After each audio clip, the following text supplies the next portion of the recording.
चेन्नई नगर के सभी सम्माननीय नागरिक बंधुओं, माताओं, बहनों, मैं बहुत आभारी हूं आप सभी का और विशेष रूप से श्री शोभाकांत जी का, प्रदीप भाई का, निरंजन भाई का, मेघानी भाई, इन सब का बहुत आभारी हूं कि इन सब की प्रेरणा से मुझे आपके बीच में एक ऐसे विषय पर बात करने का मौका मिला जिन विषयों पर मैं पहले बात नहीं करता था। हमारी जो चिकित्सा और स्वास्थ्य का विषय है, इस पर बात करने की प्रेरणा मुझे पिछले 3-4 साल पहले हुई, जब मैंने भारत सरकार को एक पत्र लिखा था। मैंने भारत देश की सरकार के स्वास्थ्य मंत्री को एक पत्र लिखा था, ये जानने के लिए कि हमारे देश के लोगों की स्वास्थ्य की स्थिति क्या है। हमारे देश की सरकार हर 10-10 साल में एक जनसंख्या की गणना कराती है, जिसको सेंसस कहते हैं हमारे देश में। तो जब सेंसस होता है तब उस समय ये भी गणना की जाती है कि कितने लोग बीमार हैं, किनको क्या क्या बीमारी है और कितने लोग स्वस्थ हैं, कितने संपूर्ण स्वस्थ हैं, कितने आधे स्वस्थ हैं। तो मैंने आज से लगभग 4 साल पहले एक पत्र लिखा था स्वास्थ्य मंत्री को और उसमें एक ही प्रश्न पूछा था कि भारत के लोगों की स्वास्थ्य की स्थिति क्या है। तो हमारे देश के मंत्री महोदय के सचिव ने, सेक्रेटरी ने उत्तर दिया कि देश के लोगों की स्वास्थ्य की जो स्थिति है उसके लिए हम आपको पूरा डाटा भेज रहे हैं, आप उसका अध्ययन करके खुद अंदाजा लगा लीजिए। तो सरकार ने जो मुझको डाटा भेजा वो 1-2 पन्ने का नहीं था, वो काफी 600-700 पन्ने का मोटा सा एक पुलिंदा था। उसमें जो सेंसस की रिपोर्ट थी वो पूरी उन्होंने लिखी थी। वो पढ़कर मुझे बहुत परेशानी हो गई। परेशानी क्या हो गई कि उसमें उन्होंने बताया कि लगभग 112 करोड़ लोग इस देश में रहते हैं और 112 करोड़ लोगों में स्वस्थ लोगों की संख्या गिनती की 25 से 30 करोड़ है। बस 25 से 30 करोड़ लोग ऐसे हैं इस देश में जिनको स्वस्थ कहा जा सकता है, जिनको किसी तरह का कोई रोग नहीं है, शारीरिक रूप से भी और मानसिक रूप से भी। बाकी जितने भी लोग हैं सभी को कुछ न कुछ तकलीफें हैं। जैसे भारत सरकार के विशेषज्ञों ने ये कहा कि 5 करोड़ लोग इस देश में हैं जिनको डायबिटीज है, मधुमेह है, खराब बीमारी है। दुनिया के ज्यादातर डॉक्टर कहते हैं कि ये जल्दी ठीक नहीं होने वाली बीमारी है और ये 5 करोड़ लोगों को हो गई है। और विशेषज्ञ ये कहते हैं उस रिपोर्ट में कि अगर यही गति और रफ्तार से डायबिटीज बढ़ती गई तो अगले 2014 तक लगभग 10 से 12 करोड़ लोगों को ये होगी। फिर उस रिपोर्ट में उन्होंने कहा है कि 12 से 13 करोड़ लोग ऐसे हैं जिनको लंग्स इन्फेक्शन की भिन्न भिन्न बीमारियां हैं, जैसे दमा है, अस्थमा है, सांस फूलती है, ब्रोंकियल अस्थमा है, ट्यूबरकुलोसिस है, ऐसे 12-13 करोड़ लोग। फिर वो विशेषज्ञों की रिपोर्ट कहती है कि भारत में लगभग 15-16 करोड़ लोग हैं जिनको घुटनों का दर्द, कमर का दर्द, कंधे का दर्द, हड्डियों का दर्द, जिसको आप संधिवात कहते हैं सरल भाषा में, ये हड्डियों के, जोड़ों के दर्द की बीमारियां हैं। फिर उसी रिपोर्ट में बताया गया है कि 9 से 10 करोड़ लोग हैं जिनको पेट का कुछ न कुछ तकलीफ है, जिनको पित्त की बीमारियों के द्वारा हम लोग अक्सर परिभाषित करते हैं। गैस बनना, एसिडिटी होना, अल्सर होना, पेप्टिक अल्सर होना, हाइपर एसिडिटी होना, वगैरह वगैरह। और ये सब मैं पढ़ता गया और एक जगह लिखा हुआ था रिपोर्ट में, बहुत परेशान करने वाली बात, कि 20 से 22 करोड़ लोग हैं जिनको आंखों की कुछ न कुछ बीमारी है। या तो कम दिखता है या बिल्कुल नहीं दिखता, रात में नहीं दिखता, दिन में दिखता है तो रंग का अंतर पता नहीं चलता। हम लोग अंग्रेजी में उनको नाइट ब्लाइंडनेस या कलर ब्लाइंडनेस या ग्लूकोमा जैसी बीमारियों से परिभाषित करते हैं। और ये पढ़ते पढ़ते मैं परेशान होता गया। अंत में रिपोर्ट के आखिरी हिस्से में सरकार की तरफ से ये बताया गया था कि ये सब बीमारियां तो हैं और सरकार इनके लिए क्या क्या प्रयास कर रही है। हर साल केंद्र सरकार का बजट है इन बीमारियों को ठीक करने के लिए, वो करीब 96,000 करोड़ रुपए का है, परोक्ष और प्रत्यक्ष दोनों मिलाकर, डायरेक्ट और इनडायरेक्ट। फिर राज्य सरकारों के अलग अलग बजट हैं। उन्होंने बताया कि जैसे तमिलनाडु की राज्य सरकार का बजट 35,000 करोड़ का है, आंध्र प्रदेश की सरकार का बजट 28,000 करोड़ का है। ऐसे अलग अलग राज्यों की सरकारों का बजट है। केंद्र सरकार का बजट और राज्य सरकार का बजट दोनों मिलाकर औसत मैंने निकाला तो लगभग 1-1.25 लाख करोड़ रुपए का खर्चा है सरकार की तरफ से। फिर ये पूरी रिपोर्ट पढ़ने के बाद और एक हिस्सा है रिपोर्ट का कि भारत की सरकार कहती है कि विभिन्न बीमारियों का इलाज करने के लिए इस देश में जो डॉक्टरों की संख्या है, जो रजिस्टर्ड हैं, वो 23 लाख है। MBBS, MD, MS, BAMS माने आयुर्वेद के और प्लस BHMS होम्योपैथी के, तीनों विधाओं के, होम्योपैथी, आयुर्वेद और एलोपैथी तीनों मिलाकर सरकार कहती है कि 23 लाख डॉक्टर हैं जो रजिस्टर्ड हैं। अब 23 लाख डॉक्टर और लगभग 70 से 75 करोड़ मरीज या बल्कि 80 करोड़ मरीज, तो मैंने हिसाब निकाला कि एक डॉक्टर कितने लोगों का इलाज कर सकता है। अगर ईमानदारी से कोई डॉक्टर सवेरे से शाम तक, सवेरे 7 बजे से शाम 7 बजे तक क्लिनिक में काम करे तो ज्यादा से ज्यादा 50 लोगों को वो देख सकता है। अब 23 लाख डॉक्टर हैं और 50 का उसमें गुणा कर दो तो बीमारों की संख्या और जिनका इलाज हो पा रहा है उनकी संख्या में जमीन आसमान का अंतर है। फिर मैंने एक दूसरा पत्र लिखा और मैंने स्वास्थ्य मंत्री को यह कहा कि ये डॉक्टरों की संख्या तो पर्याप्त नहीं है बीमारों का इलाज करने के लिए। क्या सरकार की ऐसी कोई योजना है कि डॉक्टरों की संख्या बढ़ाई जाए? तो मंत्री के यहां से पत्र आ गया कि भारत की सरकार और राज्य की सरकारों ने अब तक जितने डॉक्टर्स बनाए हैं, इनको बनाने में करीब 10 लाख करोड़ से ज्यादा का खर्च हो चुका है। अगर ये संख्या हम दुगनी करें तो 20 लाख करोड़ रुपए हमें चाहिए। सरकार के पास इतना धन उपलब्ध नहीं है, इसलिए ये व्यवस्था कैसे आगे बढ़ेगी मालूम नहीं। फिर मैंने भारत सरकार को याद दिलाया कि भारत सरकार ने एक अंतर्राष्ट्रीय समझौता किया हुआ है जिसमें कई देश शामिल हैं और वो समझौते का टाइटल है 2014 तक सभी स्वस्थ। भारत में सन 2014 तक सभी को स्वस्थ हो जाना है, ये सरकार का समझौता है। तो 2014 तक कैसे होने वाला है? मुझे नहीं लगता कि कोई होने की संभावना है और सरकार स्वीकार करती है कि जिस गति से सरकार काम कर रही है, अगर सभी हिंदुस्तानियों को स्वास्थ्य दिया जाए, चिकित्सा दी जाए, तो कम से कम 350 साल लगेंगे। ये कैलकुलेशन मैंने कैसे निकाला? हर साल जितने डॉक्टर इस देश में पढ़कर निकल रहे हैं, एलोपैथी, होम्योपैथी और आयुर्वेद के, और उसमें देश का जो ग्रोथ रेट है 10%, वो जोड़कर हर साल उनकी संख्या बढ़ती जाए तो 350 साल में सभी को चिकित्सा और स्वास्थ्य मिल जाएगा। अब पता नहीं 350 साल में कितने जीवित बचेंगे और कितने यहां से चले जाएंगे। अब मेरी एक जो दुख की बात है मन की, वो ये कि 350 साल में जनसंख्या अगर जो बढ़ रही है उसको जोड़ दिया इसमें, तो किसी को भी स्वास्थ्य कभी भी उपलब्ध नहीं हो सकेगा। जब ये जानकारी मुझे आई तो मैं बहुत परेशान हुआ और मैंने सोचा कि ये तो बड़ी गंभीर स्थिति है। फिलहाल पिछले कुछ वर्षों से मैं स्वामी रामदेव जी के साथ जुड़ा हूं। उनसे जब मैंने इन सब विषयों पर चर्चा की तो वो भी कहते हैं कि बात तो बहुत गंभीर है, सबको स्वास्थ्य मिलना सरकार के बूते का और सरकार के दम पर और चिकित्सा जो चल रही है इस देश में उसके दम पर तो संभव नहीं है, कोई और रास्ता ढूंढना पड़ेगा। अब दूसरा रास्ता ढूंढने के लिए मैंने भारत देश के कई बड़े चिकित्सकों से बात करना शुरू किया, ऐसे वैद्यों से बात करना शुरू किया जो आयुर्वेद के बड़े पंडित माने जाते हैं इस देश में। विशेष रूप से एक वैद्य हैं हार्डीकर, पूना में रहते हैं और उनका भारत में बहुत बड़ा ऊंचा स्थान है। आजकल हिंदुस्तान के आयुर्वेद चिकित्सा के जो विशेषज्ञ हैं वो उनको आधुनिक चरक कहते हैं, इतनी ऊंची स्थिति है उनकी। हार्डीकर जी की उम्र उनकी लगभग 85 वर्ष हो चुकी है। मैंने हार्डीकर जी से कहा कि भारत की चिकित्सा की जो स्थिति है वो ये है, सरकार कहती है, आप क्या मानते हैं?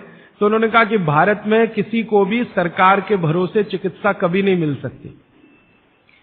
अगर कोई व्यक्ति चाहे तो अपनी चिकित्सा स्वयं करे तभी रास्ता खुलेगा और कोई रास्ता नहीं।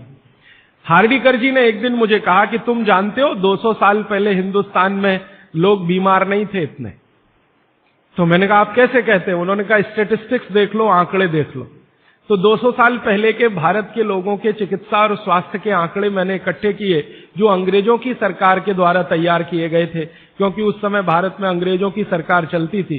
तो मुझे हैरानी हुई कि आज जितने बीमार हैं और उस समय जितने बीमार थे, आज जितनी जनसंख्या है और 200 साल पहले जितनी जनसंख्या है, वो सब बातों को ध्यान में रखते हुए मैं अगर आपको सरल भाषा में कहूं कि अगर आज 100% लोग बीमार हैं तो 200 साल पहले मुश्किल से 8 या 10% लोग ही बीमार थे।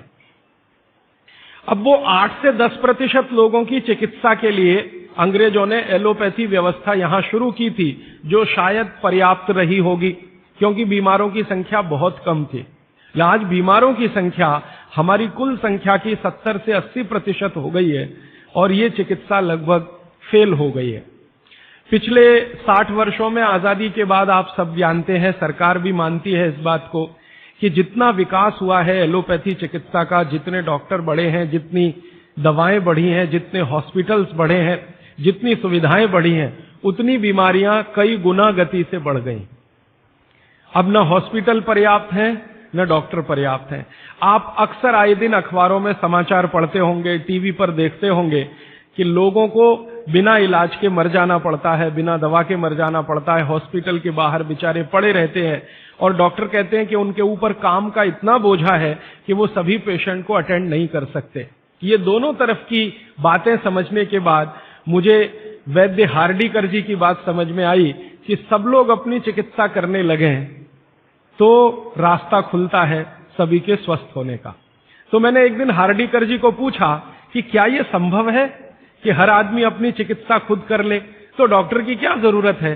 तो उन्होंने कहा है कि डॉक्टर क्या करता है, डॉक्टर क्या करता है, आपसे कुछ बातें पूछेगा, आपको भूख लगती है कि नहीं, प्यास लगती है कि नहीं, नींद आती है कि नहीं, खाना अच्छा लग रहा है कि नहीं, वगैरह वगैरह, और ये सब आप उसको बताएंगे।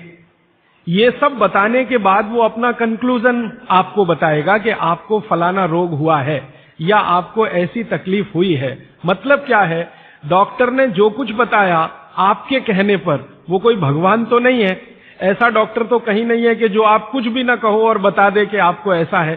शायद 250-300 साल पहले रहे होंगे ऐसे कुछ चिकित्सक जो नाड़ी देखते ही बात करते थे कि आपने 10 दिन पहले ये खाया। हार्डीकर जी ने मुझे बताया कि ऐसे वैद्य रहे हैं इस देश में जो 1 मिनट आपकी नाड़ी पकड़ लें तो बता देंगे कि कल क्या खाया, 2 दिन पहले क्या खाया, 4 दिन पहले क्या खाया, 10 दिन पहले क्या खाया। अब ऐसे लोगों की कमी बहुत है इस देश में, संख्या भी कम है। तो हार्डीकर जी ने मुझे कहा कि आप जो बताते हैं डॉक्टर उस पर से अपना तय करता है, लेकिन उसमें भी वो पक्का नहीं होता।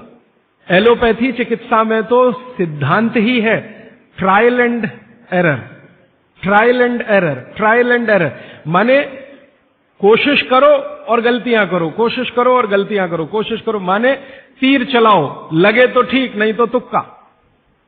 ये बात हार्डीकर जी के मुंह से सुनी तो मुझे लगा कि वो आयुर्वेद चिकित्सक हैं, शायद इसलिए ऐसा बोलते होंगे। फिर मैंने ये बात कंफर्म करने के लिए एलोपैथी के कई बड़े डॉक्टरों से बात की, बहुत बड़े बड़े डॉक्टरों से बात की, दिल्ली में, मुंबई में।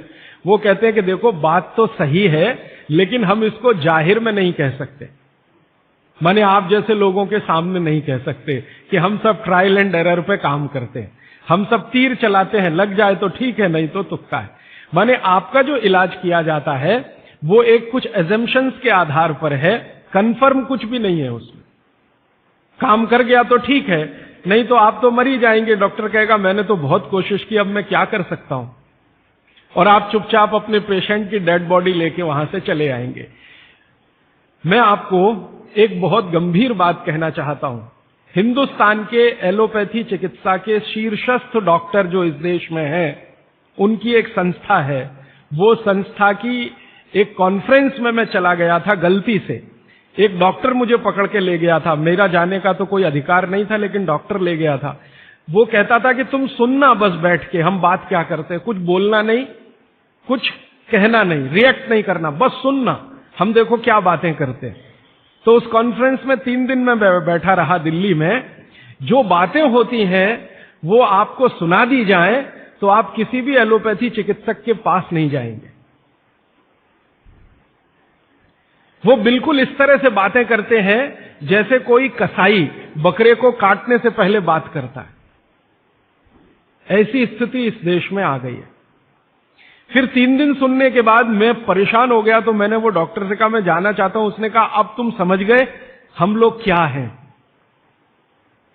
तो मैंने कहा ये आपने मुझे समझाया क्यों? तो उन्होंने कहा तुम एक काम कर सकते हो जो हम नहीं कर सकते, कि ये बातें दूसरों को समझा दो।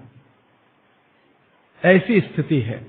उसमें जो सबसे गंभीर बात हुई थी वो मैं आपको एक वाक्य में कहना चाहता हूं। वो ये कहते थे, सभी डॉक्टर एक दूसरे से सहमत होते हुए, कि 250 वर्षों में एलोपैथी चिकित्सा ने एक ही काम किया है, दर्द से लड़ने का, बस, इसके अलावा कुछ नहीं। 250 वर्षों में एलोपैथी चिकित्सा ने एक ही रिसर्च किया है, एक ही काम किया है, एक ही शोध किया है, वो दर्द से लड़ने का, इसके आगे कुछ नहीं है। और ये बात मैं बहुत घंटों घंटों सोचता रहा, तब जाकर मुझे मन में प्रेरणा हुई कि मुझे तो भारत के लोगों को कुछ और बताने की जरूरत है। तब मैंने हार्डीकर जी को पूछा कि अब मेरे समझ में आया, आप बताइए क्या करना चाहिए। तो उन्होंने कहा, देखो, आयुर्वेद एक ऐसी चिकित्सा पद्धति है जिसमें महान महान लोगों ने, चरक ऋषि, सुश्रुत ऋषि, बागवट ऋषि, निघंटु ऋषि, पाराशर ऋषि, ये सब महान महान लोगों ने एक बात कॉमन कही है, और वो ये कही है कि जो व्यक्ति मरीज होता है वो सबसे अच्छा डॉक्टर हो सकता है। इसको आप गंभीरता से मनन करते रहिए। ये बात चरक ने भी कही है, सुश्रुत ने भी कही है, बागवट ने कही है, निघंटु ने कही है, पाराशर ने कही है, कि जो रोगी होता है वो सबसे अच्छा डॉक्टर हो सकता है, क्योंकि उसको अपने दुख और तकलीफ का जितनी गहराई से महसूस हो सकता है वो किसी भी डॉक्टर को नहीं होता। और जो अपने दुख तकलीफ को गहराई से महसूस कर सकता है वो चिकित्सा भी कर सकता है, बस उसको कुछ ज्ञान की जरूरत है, और कुछ ज्ञान, ज्यादा नहीं, थोड़ा सा ज्ञान अगर उसके जीवन में है तो वो कहते हैं कि वो हर तरह की बीमारी से लड़ सकता है और दूसरों को मदद कर सकता है। उनके इस वाक्य से मुझे बहुत प्रेरणा हुई कि जो रोगी है वो सबसे अच्छा चिकित्सक हो सकता है। और आयुर्वेद के जितने बड़े पंडित हैं वो भी मानते हैं इस बात को। वो ये कहते हैं कि आयुर्वेद का 85% हिस्सा, ये बात मैं आप सबको बहुत विनम्रता पूर्वक लेकिन गंभीरता से कह रहा हूं, इसको आप कभी भूलिएगा मत। आपके जीवन के स्वास्थ्य और चिकित्सा का 85% हिस्सा इतना सरल और आसान है कि आप स्वयं उसे कर सकते हैं। मात्र 15% हिस्सा ऐसा है जिसमें आपको किसी विशेषज्ञ की मदद की जरूरत पड़ सकती है। मात्र 15%। अगर परसेंटेज में बात किया जाए तो आप जानते हैं 33% पर आदमी पास हो जाता है, और उसके ऊपर सेकंड डिवीजन, थर्ड डिवीजन, और 60 पे तो फर्स्ट डिवीजन होती है, 75% पे तो डिस्टिंक्शन आ जाती है। मैं 85% की बात कर रहा हूं। 85%, 85% चिकित्सा और स्वास्थ्य का हिस्सा ऐसा है जो आप स्वयं अपने जीवन में कर सकते हैं बिना किसी विशेषज्ञ की मदद के। बस 15% हिस्सा है जिसमें किसी विशेषज्ञ की जरूरत है। और आपको मैं एक आगे की बात कहता हूं कि ये जो 15% हिस्सा है आपकी जिंदगी का जिसमें आपको विशेषज्ञ की जरूरत पड़ती है, ये हिस्से में सबसे कम बीमारियां हैं। सबसे कम बीमारियां, माने जहां आपको विशेषज्ञ की आवश्यकता पड़े आपके जीवन में, वो बीमारियों की संख्या सबसे कम है, और जहां विशेषज्ञ की जरूरत नहीं है आपको अपने जीवन में, वो बीमारियां सबसे ज्यादा है। इसका माने कि हम 85% तो डॉक्टर हो ही सकते हैं। कंक्लूजन इस बात का यह है। अब आप अगर 85% से और बेहतर डॉक्टर होना चाहते हैं तो बागवट ऋषि कहते हैं कि अपने शरीर को थोड़ा जान लीजिए, बस। और वो दूसरी महत्व की बात कहते हैं कि अपने भोजन को पहचान लीजिए। शरीर को जान लीजिए, भोजन को पहचान लीजिए, तो वो कहते हैं आप 100% डॉक्टर हो सकते हैं। शरीर को जान लीजिए मतलब थोड़ा फिजियोलॉजी, थोड़ा एनाटॉमी, आज की भाषा में मैं कहूं थोड़ा शरीर विज्ञान आपको मालूम हो, और ये बहुत आसान है आजकल, कोई मुश्किल काम नहीं है। भारत सरकार ने विभिन्न तरह की छोटी छोटी पुस्तकें छपा रखी हैं जो बच्चों को पढ़ाई जाती हैं। एनसीईआरटी के सिलेबस में अब तो ये आ गया है। वो किताबें बाजार में उपलब्ध हैं, आप खरीद लाइए और आपको थोड़ा फिजियोलॉजी तो समझ में आ ही जाएगा, थोड़ा बहुत एनाटॉमी समझ में आ जाएगा। शरीर के क्या क्या अंग हैं, अंगों के क्या क्या उपांग हैं, हृदय है तो कहाँ है, लीवर है तो कहाँ है, किडनी है तो कहाँ है, लीवर का किडनी से क्या संबंध है, किडनी का हृदय से क्या संबंध है, आपस के उनके इंटर रिलेशनशिप है। अब तो एक चार्ट आता है कैलेंडर जैसा, मेरी आपको विनती है कि खरीद के एक टांग लीजिए अपने घर में, आपको भी मदद करेगा, आपके बच्चों को भी मदद करेगा। तो ये हिस्सा बहुत आसान है, मुश्किल नहीं है। बस इसमें जो मुश्किल हिस्सा है वो ये कि शरीर के अंगों के और उपांगों के जो नाम हैं वो जो भाषा में दिए गए हैं वो आपको थोड़ा कम समझती है, तो आप आयुर्वेद वाला ले लीजिए, वो आसानी से समझ में आएगा, उनके आपस के संबंध वगैरह वगैरह। मैं इस विषय पर ज्यादा नहीं जाना चाहता क्योंकि ये उपलब्ध है आपके सामने, और इसमें ज्यादा बात करूंगा तो समय खर्च होगा। आपको सिर्फ संकेत कर रहा हूं कि आज आप चाहे तो आज, नहीं तो एक दो दिन में कुछ ऐसी पुस्तकें फिजियोलॉजी एनाटॉमी की खरीद लें, नहीं तो एक कैलेंडर चार्ट आता है वो ले लें, 2-3 कैलेंडर के चार्ट आते हैं वो ले लें। अभी सरकार ने एक 12 कैलेंडर का चार्ट निकाला है, बहुत ही सरल भाषा में है, बहुत आसान है, उसको घर में टांग कर पलटते रहें, देखते रहें। ज्यादा से ज्यादा 8-10 दिन आप देखेंगे, आपको समझ में आ जाएगा लीवर क्या है, हृदय क्या है, किडनी क्या है, आपस के इनके फंक्शंस क्या है। ये बात भागवत जी कहते हैं कि थोड़ा शरीर को जान लो और भोजन को पहचान लो। अब उसमें आगे उन्होंने एक सूत्र लिखा है संस्कृत में कि शरीर को जानना अगर है तो ठीक है, इसको जरा और समझिएगा, शरीर को जानना है तो ठीक है, लेकिन भोजन को पहचानना सबसे ज्यादा जरूरी। माने उनका कहना यह है कि शरीर को जान लें तो ठीक है, नहीं जाने तो भी भोजन को तो पहचान लें। और भागवत जी ने पूरी विनम्रता से, पूरी गंभीरता से एक बात लिखी है कि जिसने भोजन को पहचान लिया उसको जिंदगी में कभी भी किसी चिकित्सक की जरूरत तो नहीं पड़ेगी। अब भोजन को पहचान लिया माने रसोई घर को पहचान लिया, सीधी सी बात है। और भागवत जी कहते हैं कि जीवन की सबसे बड़ी खोज अगर कोई है तो वो रसोई घर है। और वो कहते हैं कि सबसे बड़ा विज्ञान अगर कोई है तो ये रसोई घर का विज्ञान है, जिसको भोजन विज्ञान कहें या पाक शास्त्र कला कहें, जो भी बात आप कहना चाहें। वो ये कहते हैं कि इससे बड़ी खोज पूरी दुनिया में हुई नहीं और अगले हजारों साल होगी नहीं। इतनी गहरी बात वो कहकर चले गए यहां से। वो कहते हैं कि पिछले हजारों साल में हुई नहीं भोजन से ज्यादा रिसर्च, और अगले हजारों साल में होगी नहीं। और मैं अपने अनुभव से और आप खुद अपने अनुभव से ये बात कह सकते हैं कि दुनिया में भोजन और रसोई पर सबसे ज्यादा रिसर्च अगर कहीं हुई तो भारत में हुई, और अगले हजारों साल भी होगी तो भारत में ही होगी। क्यों? दूसरे देशों में भोजन ही नहीं है, रिसर्च क्या करेंगे? हो भोजन तब तो रिसर्च करें। आप में से बहुत सारे लोग यूरोप गए होंगे, अमेरिका गए होंगे, आप देखिए भोजन क्या है उनके पास, ले दे के एक पाव रोटी और डबल रोटी। अब वो आलू से खा लो या प्याज से खा लो, प्याज से खा लो कि आलू से खा लो, उसको बीच में काट के प्याज भर लो या प्याज बगल में रख के खा लो। उसको पिज्जा कह दो, बर्गर कह दो, हॉट डॉग कह दो, कोल्ड डॉग कह दो, वो प्रिपरेशन तो एक ही है ना।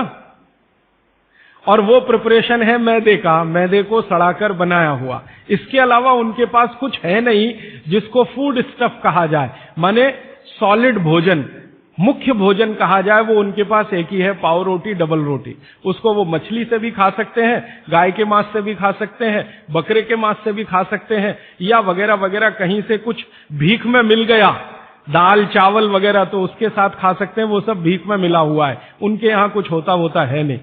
मैं आपको एक छोटी सी जानकारी देना चाहता हूं।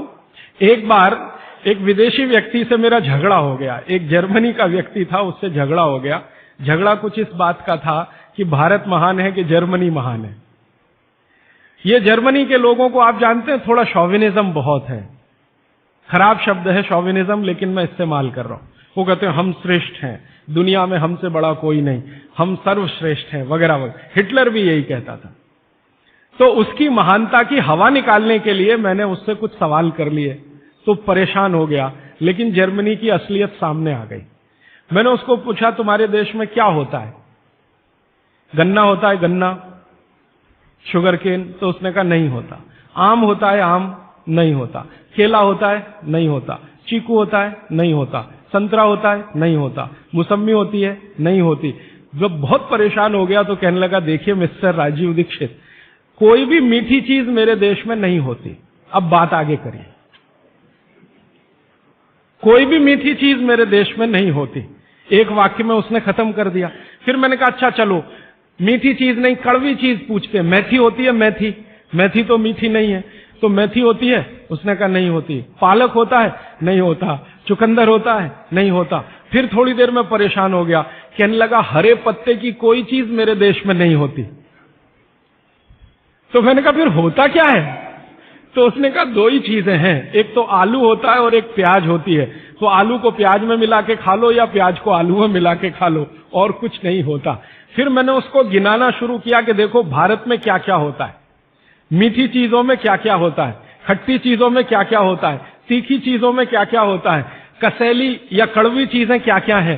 6 रस है ना, षड रस की बात कही जाती है। 6 रस में मैंने गिनाना शुरू किया तो वो कहता है कि यार इसमें तो एक एनसाइक्लोपीडिया लिख जाएगा। मैंने कहा यस, भारत में इतना ही होता है। और मैंने उसको जब ये कहा कि ये हर गांव में होता है, तब तो वो बहुत परेशान हो गए। मैंने कहा हर गांव में होता है, 7,32,000 गांव हैं, हर गांव में ये सब होता है। माने किसी गांव को दूसरे पर निर्भर रहने की जरूरत नहीं है, नमक को छोड़कर। तब उसने कहा कि सच में इंडिया इज ग्रेट। ये ग्रेटनेस है अपने देश की। हमको अगर ये समझ में आती है तो भागवत जी की बातें हमको बहुत अच्छे से समझ में आएंगी। मैं भागवत जी के बारे में 1-2 जानकारी और देकर विषय पर आना चाहता हूं, ये भूमिका के रूप में कह रहा हूं। भागवत जी भारत देश के उन महान ऋषियों में गिने जाते हैं जिन्होंने चरक से भी ज्यादा काम किया। ये बात को बहुत ध्यान से आप सुनिएगा, लेकिन मैं विनम्रता पूर्वक कह रहा हूं। अब तक हमने बार बार चरक का नाम सुना है, चरक चरक चरक। भागवत जी चरक के शिष्य थे और चरक ने जितने साल काम किया उससे 1.5 गुना ज्यादा काम भागवत जी का है। चरक जी के जाने के बाद चरक ने जो सूत्र लिखे हैं, जो उनकी खोज है, रिसर्च है, चरक संहिता जो पूरा का पूरा शास्त्र है, उसके एक एक सूत्र को प्रमाणित करने का काम भागवत जी ने किया। प्रमाणित करने का मतलब ऑब्जर्वेशन करना, फिर जैसा रिजल्ट है वैसा ही प्राप्त करना। जैसे चरक ऋषि ने कहा ये खाने से ये होता है, मान लो उन्होंने एक स्टेटमेंट कर दिया कि ये वस्तु खाने से ये होता है, भागवत जी ने उसको प्रमाणित करने में 25 साल लगा दिए, 20 साल लगा दिए, 30 साल लगा दिए, और जब तक देख नहीं लिया तब तक उसको लोगों को कहने लायक नहीं माना। हमारे आयुर्वेद चिकित्सा शास्त्र के जो विशेषज्ञ हैं वो ये मानते हैं कि चरक जो थे महापंडित थे, बहुत ऊंचे स्थान के व्यक्ति थे, लेकिन भागवत जी थे वो साधारण आदमियों के चिकित्सक थे। इसका मतलब क्या है? इसका मतलब यह है कि चरक ने जो बातें बहुत गहराई से और गूढ़ शब्दों में कही हैं, भागवत जी ने उनको बहुत सरल करके साधारण लोगों की समझ में आए वैसा प्रस्तुतिकरण कर दिया है। भागवत जी की ये 2 पुस्तकें अष्टांग हृदयम और अष्टांग संग्रहम पढ़ने के बाद मुझे लगा कि मैंने चरक को पढ़ लिया, सुश्रुत को पढ़ लिया, निघंटु को पढ़ लिया, सबको पढ़ लिया, क्योंकि उन्होंने सबका निचोड़ डाल दिया उसमें। और वो ये कहते हैं कि अब मैंने जो तैयार कर दिया है अष्टांग हृदयम या अष्टांग संग्रहम, ये आम आदमी के लिए है, वो चाहे तो इसका पालन करे और अपने जीवन में मेरी तरह से सुखी और निरोगी रहे। भागवत जी 135 वर्ष तक जिंदा रहे और उनके शिष्य बताते हैं कि उन्होंने इच्छा मृत्यु को धारण किया। माने उनकी इच्छा हो गई थी कि अब बहुत दिन जिंदा रहने से कोई फायदा नहीं है, तो मृत्यु को वरण किया। ऐसे पंडित आदमी, इतनी कमांड अपने शरीर पर। और वो ये कहते हैं जब मृत्यु को जा रहे थे तो उनके शिष्य कह रहे थे कि परेशान हम हो जाएंगे, आप चले जाएंगे। उनका कोई परेशानी नहीं है, ये शरीर छोड़ूंगा, दूसरा धारण करूंगा। जैसे तुम शर्ट बदलते हो मैं बदल लूंगा, लेकिन अब मुझे जाना चाहिए, इस शरीर का सीमा हो गया है। ऐसे व्यक्ति जिन्होंने मृत्यु को धारण किया अपनी इच्छा से, उन्होंने जो कुछ अपने जीवन में किया है वो 2 ही पुस्तकों में सारा समाहित है, तीसरी कोई पुस्तक उन्होंने लिखी नहीं। और वही दोनों पुस्तकों में कुल मिलाकर 7,000 सूत्र हैं। 7,000। 2 पुस्तकों में कुल मिलाकर 7,000 सूत्र हैं। सभी